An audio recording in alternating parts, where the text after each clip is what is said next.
I think the biggest thing is you don't necessarily have to be in crisis mode to deserve support, Mhm. and you don't have to have the right words to kind of get the process started.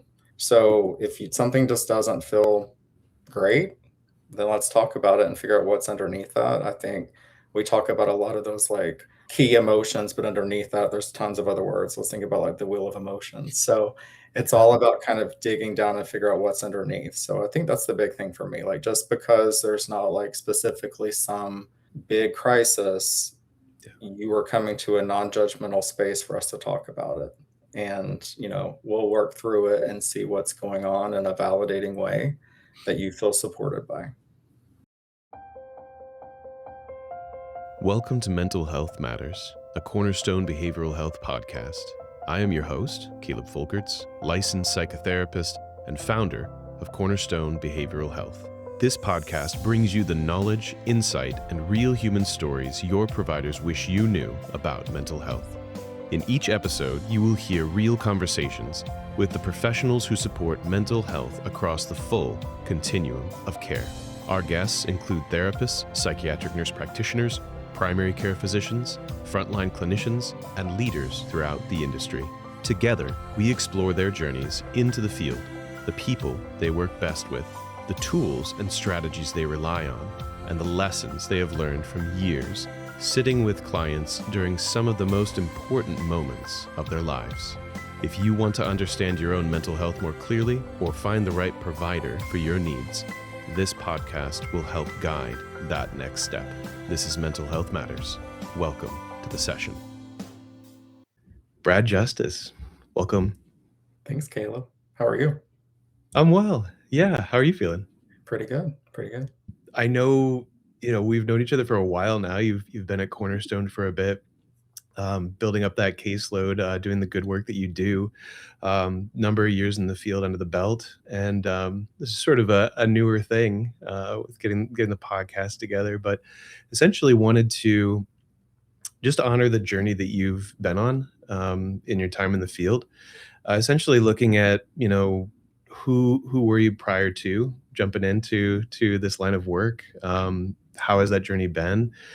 What does it feel like, to work with you? What clients, resonate, and so on and so forth. So just kind of honoring the I call it the hero's journey that each clinician has. So, but yeah, just kind of diving into maybe that front end, the past. Who were Yeah. you prior to being a therapist? Well, I've been in the field for over 10 years now. So I started with an undergrad in psychology, didn't really know what I wanted to do with it. Took a few years off, worked in retail, which is mental health in a way. Decided to get my master's in social work, specifically worked with gerontology, so aging adults, which we're all Mhm. aging, but specifically worked for them for several years, and then sort of branched out into therapy after that. So yeah, Yeah. it's always definitely been a passion of mine. Just wasn't sure where to go with it until the past couple of years. Yeah. Gotcha. What was it that originally pulled you into social work and just the mental health industry in general? Mostly just connection with people. I've always kind of had that, like, kind of noticing what's underneath what's being said. That's always kind of been big for me, especially I think growing up, just culturally, like I grew up in like a small community in Kentucky, like mental health wasn't really talked about. So you kind of learn to read people and kind of see what their coping strategies are, even if you don't actually have the clinical terms at that time, like coping strategies. So it's always been something that I've connected with. Yeah. Yeah, I find that with a lot of us.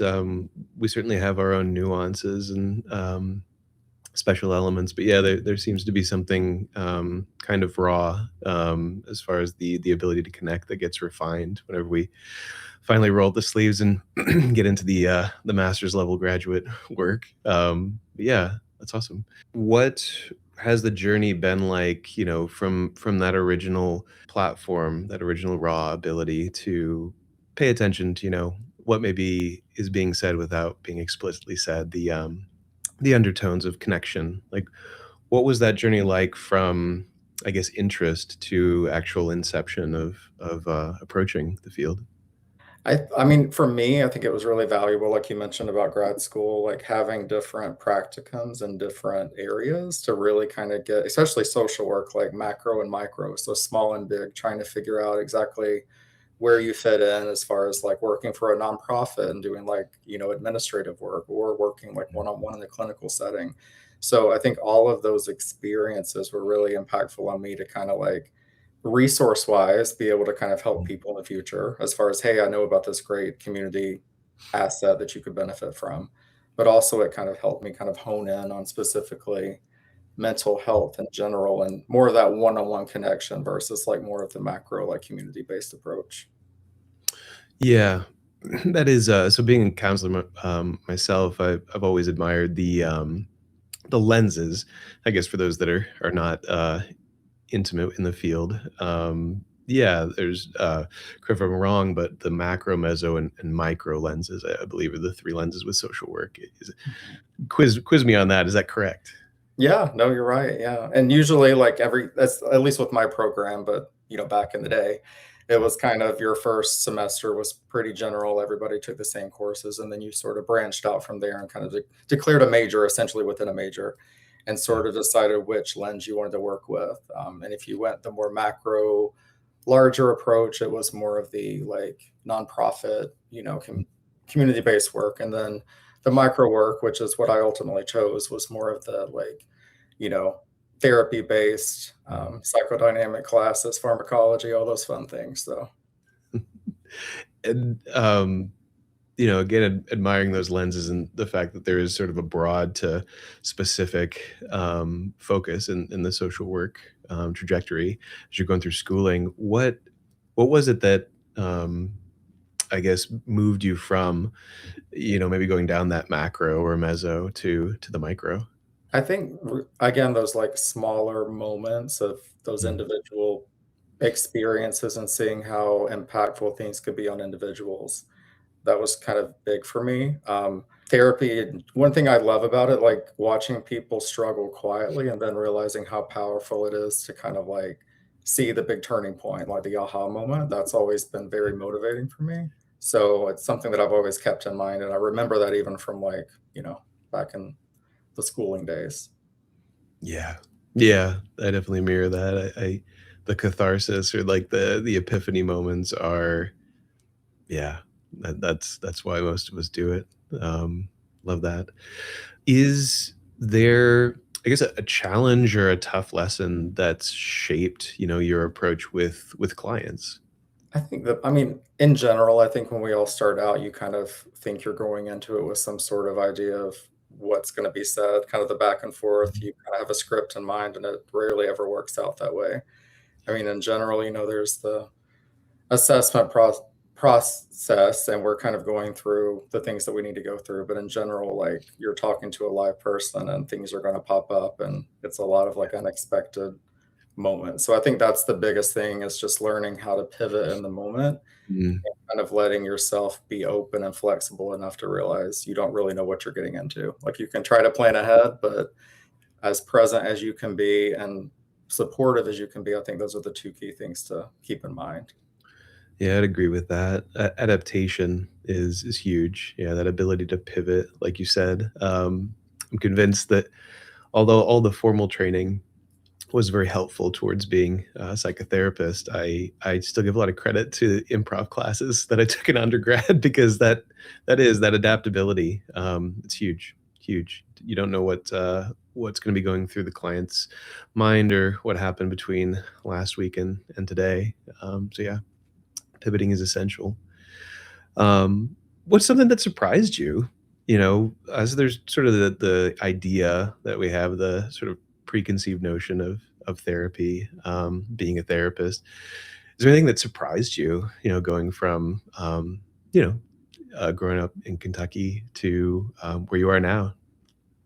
For me, the biggest surprise is just kind of like the range of clientele that I can connect with. Mm, I think you kind of have a preconceived notion sometimes just for yourself based on maybe your internal dialogue of who you're going to connect with and who you're going to be able to help. And for me, it's just looking at my client base, it's so broad from, you know, 18 to 70. 8 maybe. So it's just kind of seeing that and just seeing so many walks of life and demographics. That's super surprising to me as far as that, I guess, depth, and Yeah. that connected piece. Yeah, I mean, that the entire adult spectrum. Yeah, that's a lot of different stages, a lot of different seasons, to perspective take with. So, yeah, I get the reward, in that, and I think probably the stimulation, I would say, is there's, yeah, that variety, I imagine, is very stimulating. It's also adapting too, because generationally, you're kind of speaking to people in different terms and what their, like you said, what their experience is. Like, even for me specifically, like seeing like the high school COVID generation and how that's impacted them into like college era and after, completely different from, my high school college experience. So it's just Yeah. interesting to kind of see those kind of lens shifts and how we kind of have to work together to find out what works for the individual. That is, I know we were talking about, specific topics, for follow-up connection. I think that'd be a fascinating, perspective to get from you at perhaps in the next episode that we get together for. But, yeah, yeah, that's a great example.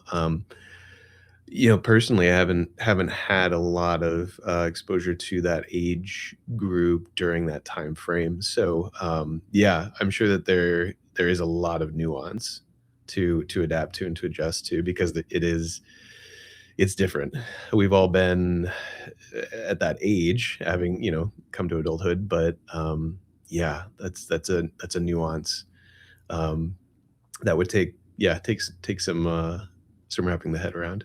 Yeah. So I guess, broadly, whenever we're talking about your therapeutic work, as you said, connecting with a wide demographic, of age, a lot of different diagnoses, different issues that people are going through. Sort of in a nutshell, how would you describe your style of therapy? Yeah, I think it's very much a blend. I use a lot of different pieces from different modalities. I'm big on kind of tailoring the tools and the experience to the person, and it's not going to be the other way around. The relationship has to come first, and then for me, like the modality, the models, that supports the work. Um, Yeah. and I start off every single session, well, every first session by saying that it's like finding somebody to cut your hair. Not everybody's a good fit. So Yeah. I'm a big believer in like you can't just walk in somewhere and get your hair cut and it'd be amazing. And the therapeutic bond, it takes time to build and it's about feedback. And I also tell clients I didn't come up with any of these techniques or skills. So if you come to me and say, we tried this, it didn't really work for me, well, let's talk about it and find something that does.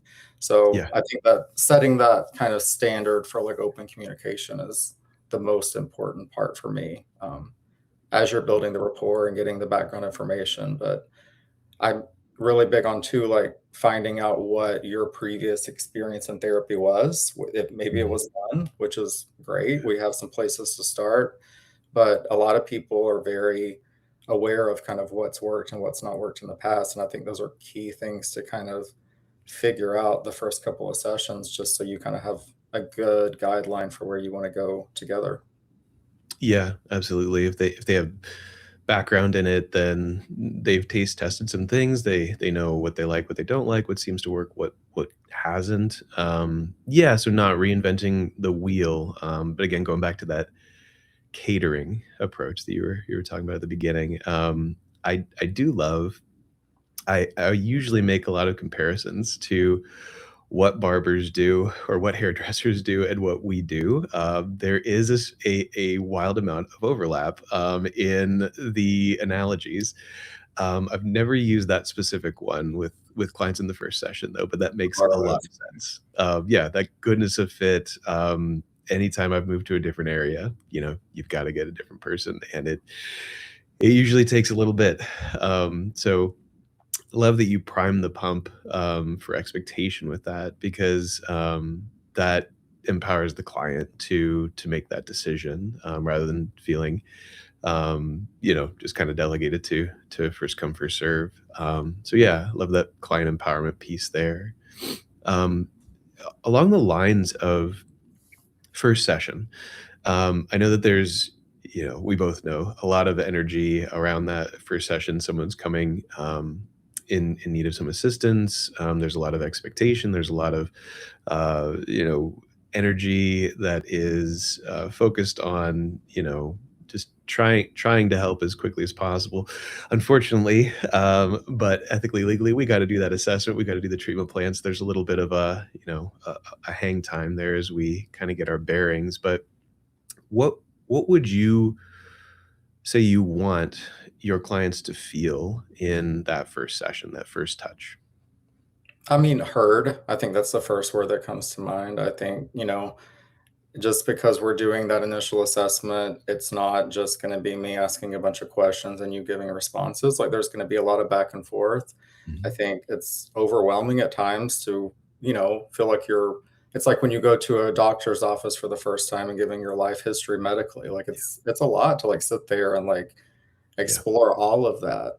So I like to pace it at their level to make sure that we're not going too Mhm. fast. Obviously, someone with experience in therapy may go at a quicker pace than someone without experience in therapy, and that's fine. I think that's Sure. why we established that early on. I Mhm. also think too that, the big thing to remember with everything is um, kind of picking up on coping skills as we go through that assessment. Like, well, when we Mhm. talk about symptoms, like what's worked in the past, what hasn't worked, and then kind of bouncing off each other. So it's not as scripted again. It's more of like an open conversation. Because again, that rapport piece is more important to me than getting through an entire assessment right away. Yeah. Yeah. Yeah. The quality rather than the speed. Yeah. Totally agree. So, once that herd, feeling is felt, once we've gotten, through the front end sweep with the assessment, we've got a treatment plan, we've got some goals and a general trajectory. Um, Obviously, again, to your point, like things are catered and curated for each individual. Is there an intervention? Is there a bit of education? I guess, if we could sort of survey, 100 clients that you've worked with, what might be like a Bradism, as far as that you have worked with Brad just as if. What do you think most clients would say? I think that things were explained. Yeah, You mentioned the treatment plan. I am big on explaining what that exactly means. Even diagnosis, like I'm big yeah, on like explaining to somebody why that's in place. mhm, Obviously, we need a diagnosis for like insurance billing purposes. sure, But, for me, I'm not big on labels. I do say that a lot. I think, diagnosis can be supportive in terms of other people have experienced what I'm experienced, and these are things that have been, evidence-based, proven to help. yeah, But I'm not big on just attaching words to people and not explaining to them what those words mean. I think yeah, that's how you open up dialogue to like, how do the symptoms affect you on a daily basis, and how can we work through that? But yeah, the education piece is huge for me in every session, checking for clarity. Um, you know, that's the biggest thing as far as working with me, I think, that I try to keep in mind with every client. yeah, yeah, informed, yeah, makes total sense. Yeah, I know from my own client work, again, doing something similar to what you were saying with kind of seeing like what has worked in the past, what hasn't, and yeah, it is uncanny how often clients that have previously engaged, other clinicians in other instances, other places, don't really know, what they were being treated for formally, and obviously there can understand maybe some wariness with WebMD and sort of Google, and where someone can wind up sort of maybe trying to self-educate and maybe not quite sticking the landing. But I think to your point, like you're filling in that gap very appropriately. So rather than just not really, informing them of the diagnosis, like yes, like that word comes up, but like the label, it isn't in a labeling way, and there's an education piece so that they're informed in what they're doing with you. So yeah, I applaud that.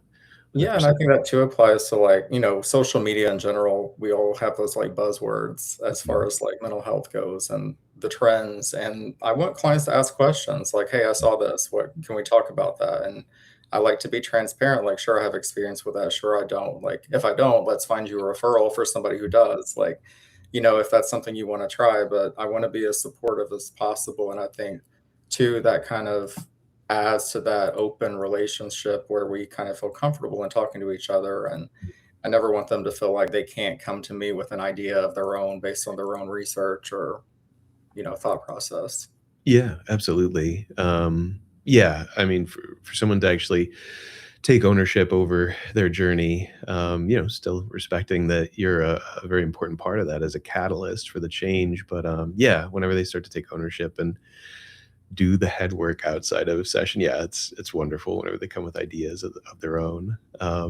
Kind of along that vein, if you were thinking about like what characteristics perhaps of clients tend to fit well with you, or what yeah, what shared characteristics or what qualities tend to resonate in the strongest therapeutic connections you've had, is there any pattern that you see? I think someone open to notice patterns, Mm, even if they feel kind of scary, someone to kind of have an open dialogue as far as like, hey, you mentioned this from childhood. How do you kind of see it? Do you see a connection there? Like someone willing to either way say yes or no. Like I always say, I'm not trying to like, let's lay on a couch and talk about childhood all session, but it's definitely impactful. And sure. a client open to kind of considering how, maybe I've developed some Mm, coping strategies in childhood and I'm seeing those into adulthood and maybe they're not working for me anymore. But I think that reflection piece is huge and that open-mindedness is huge. Like, just someone again willing to kind of notice patterns and yeah, be thoughtful, but often like, hard on themselves, but not in a critical way, more of like a productive sure. coaching way. I think that's Sure. big. Yeah, a self accountability, but yeah, not a punitive self-talk. Yeah, I get that. So, we were talking earlier about what surprised you coming into the field as a therapist. Is there anything that tends to surprise clients about working with you? Maybe something different than previous experience if they have had previous experience, or maybe just something novel to you, whether or not this is someone's first time in therapy or not. I think the biggest thing is maybe one, the responsive nature of me as a therapist. Like I think work home balance is completely important. We all need those boundaries, but Yeah. that customer service piece is big for me, just given like past experiences. So I'm really big on like consistency. I try not to ever move clients. You know what I mean? Like if you have an appointment, I honor that because your time is important. So I think that's a piece I hear a lot of. I mean, in any industry, you're going to have some bad eggs, right? So Sure. it's like you hear about the therapist who just ghosted the client, and I'm like, I can't imagine ever doing that to somebody. So I think it's just that supportive piece that I try to give clients that often, sadly, I notice seems to be a trend in other, places where they've been. So in other experiences that they've had. Absolutely. So trying to be a part of the solution, counteracting the identified problem. Yeah, absolutely. And I know that's a big heart song for the practice in general. Is yeah, just trying to sort of counterculture what tends to be a lot of burnout, a lot of mismanagement, and the consequences that affect client work because of that. So yeah, yeah, definitely mirror that sentiment. And I think too, like that, just that streamlined piece of everything from start to finish, clients appreciate that. And that's not the experience they always have. So I think, and as a whole, like Cornerstone does that well, like from the, intake process to the assessment process with me to ongoing therapy. And even like our admin team is amazing. So I think that's a big part as far as what clients are surprised by, just how like easy the process is because then the focus can be on their growth and it doesn't have to be bogged down by all these extra things that just add more stress because that's not what it should be about. Yeah, absolutely. I'm glad that's been your experience. That's been, the focus is, for, your part as a direct service provider, and then for the client's part, really just trying to, on my part, chop down vines, pave roads, just accelerate what you're naturally gifted in, and what the client is naturally looking for. Because yeah, connecting you both together, that's the good work. That's the whole point of all this. So perhaps without, obviously no identifying information, but I'm curious, like, do you have a client theme, or perhaps a story? I know that there's a unique connection with each client, and in that sense, it's novel and special in its own right. But yeah, is there any theme or perhaps a story that's really resonated with you as you've just existed and grown in the field over a decade? Again, I think like the wide range of where people are in life, it's often hard to find like a theme, a Yeah. common theme. But I think the biggest part of that, we kind of talked about that like self-critic earlier. And I talk a lot about like self-critic versus self-coach. Like the Yes. self-coach can be motivating, the self-critic is kind of the one beating you down. And Mhm. I Yeah. think a common theme is really self-esteem, Mhm. um, and just validation, whether that be like a lack of validation from other people or feeling like it can't be heard. Yeah. And just that, self-esteem piece, it's interesting how that affects everyone in different ways. The younger generations who are in school and doing the comparison game with social media, you Mhm. know, the 30, 40-year-olds who are starting a family and doing the comparison game with like other parents. And then you have the older generation and, just feeling the experiences of aging. And it's a common thread throughout all of them, but it looks different depending on who's experiencing it. But I would say that piece is kind of pretty evident with most of my client base. Yeah. I resonate with that theme as well. I'm wondering what the reason is for that theme, and I'm just sort of off the cuff thinking, I guess. I'm curious if that's really like a conversation in most cases with most clients, because whether or not one is worthy of the work that's required to improve life, to have a more gratifying life. I imagine that that must be connected with the thought of, do I deserve this? Well, I think that goes back to that piece of like what motivates you to kind of keep going and the little wins that you see because you see someone with that like 1% success and it Mhm. feels so good that they want to keep going. Yeah. And that positive trajectory is, great for the therapeutic experience. And it's also just great as the clinician to see someone in that. So, Yeah. um, yeah, and I'd like to your point too, like depending on if they've had therapy, not had therapy before, Mhm. they may not know, like, what is like, am I worth this, right? Like if they haven't experienced that to see that growth, they don't really know that that's a potential to kind of unlock. Which further threads into what you were saying previously about that strong sense of advocacy that you have.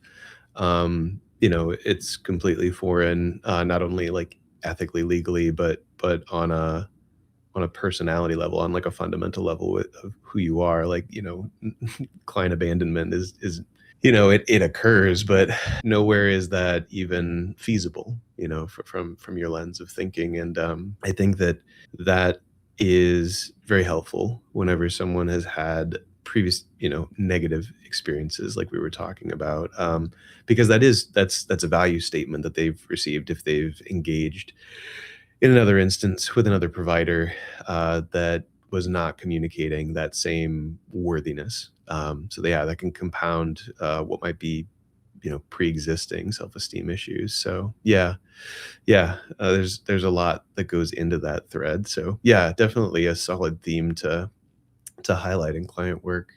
Similar to getting a bad haircut, right? Like it just sort of like, Yes. yeah. Very much so. Yeah, 'cause it does, it sticks with you for a time. And, yeah, it's, I know, at least personally for me, I feel 20 years younger or 20 years older, just depending on yeah, the cut. So, yeah, more so for sure with the Therapeutic Alliance. What does meaningful progress usually look like in your specific areas of focus? I love hearing, "Hey, I thought about you this weekend." Like, I thought of it I could hear you in my head saying something. Like, Yeah. that to me is super motivating, and that's obviously progress because they're thinking about, like, some line that stuck with them or some, like, coping strategy. So, to me, like, that's what meaningful progress looks like for them to come to session and also to, like, evolve the conversation. So you're coming to session to deal with maybe work stressors, but we're kind of delving into like my relationship with my parents, my relationship with my siblings, self-care in general and what that looks like. So I think that progress piece is just unlocking those different doors and seeing like what's behind there and what we can kind of like build from because I talk a lot about like us all having all the wedges of the circle. Yeah. There's like, relationship you, friend you, maybe parent you, professional you, but then there's also like just you and like how are Mhm. we filling each one of those little wedges at any different time? And it's a balance. Yeah, great analogy. Within, the broad spectrum as you brought out, 18 to, 70 plus, are there specific diagnoses, specific, issues that you're particularly passionate about working with your clientele? Yeah. I do a lot of grief work. I think that's a huge one. Anxiety in general, generalized anxiety. I've a lot of major depressive disorder. I think that's a big one that we see a lot of. And a lot of, life transition in general. So I just, lost a job and I'm dealing with that. I'm getting a divorce. I just got out of school and I'm in the real world and it's hitting me really hard. I lost a parent. Yeah. Those are kind of the big connected pieces for me as far as the general trends that I see in my specific work. Yeah, I think those are the big ones. And then, on sort of the self-care side, obviously, you knowing me, always big on the self-care piece, but what helps you stay grounded, outside of work? Obviously, there's an inherent reward to what we do. But yeah, whenever you're off the clock, what's your go-to for self-care? Yeah, I think managing time is the big thing for that, like, really having that, like, intentional time away from professional brain.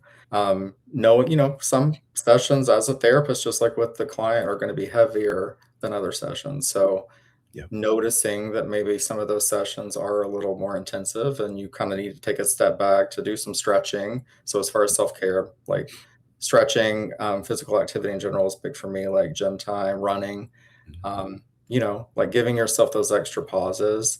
I'm big into traveling. That's like my biggest self care for me personally. And sometimes that forces disconnectedness, which is good sometimes just to kind of give yourself that break and distance. But travel, music are kind of like my big personal self care items on that list. Yeah. What is your favorite location that you have traveled to? Just a peek inside of Brad's life for a second. I don't know if I have a favorite location. There's so many. I prefer somewhere warm. Okay. I like to work on a tan. Okay. I like to be near the water, but not in the water. I'm not a big swimmer. Sure. So, of course, I like to observe people. So I like to be around people, not somewhere too isolated. Mhm. So I do like historical things. Mhm. But yeah, those are somewhere warm, somewhere southern is kind of my biggest thing. I love cruising. I go on a lot of cruises, so that's kind of my big self-care vacation item. Yeah, definitely, sun is out, on a cruise, that's for sure. After a few months working with you, what do you hope clients experience or feel? I mean, growth. I think that's like the biggest word there that comes to mind. Sure. Feeling like the coping strategies that we talk about are more so being implemented outside of session and they're more automatic, that they're not even thinking about them as much. Like I talk a lot about like, the more intentional you are doing it, the more that healthy habit's going to become more unconscious. So that's kind of after a couple of sessions or a couple of months, seeing that growth as far as, oh yeah, I'm actually doing this every morning and I don't even think about it anymore. And it's really positive for me.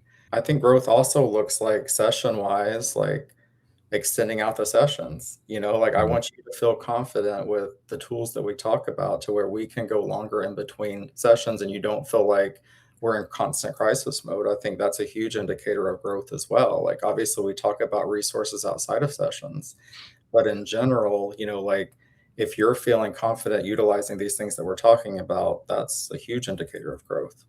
Yeah, well said.